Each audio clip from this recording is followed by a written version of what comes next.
بهترین رستوران در چشمه زلیخا.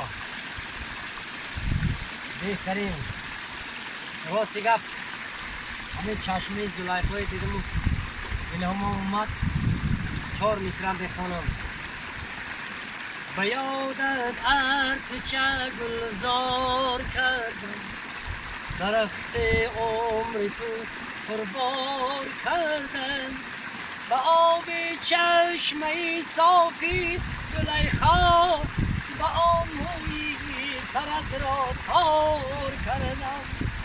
به آب چشمه صافی زلیخا، به آن موی سرت را تار کردم.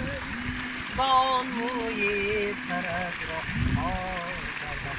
نانی که در همینجا میخورید اینا کنید، باور کنید. های های های های های های های های های. واه واه واه واه.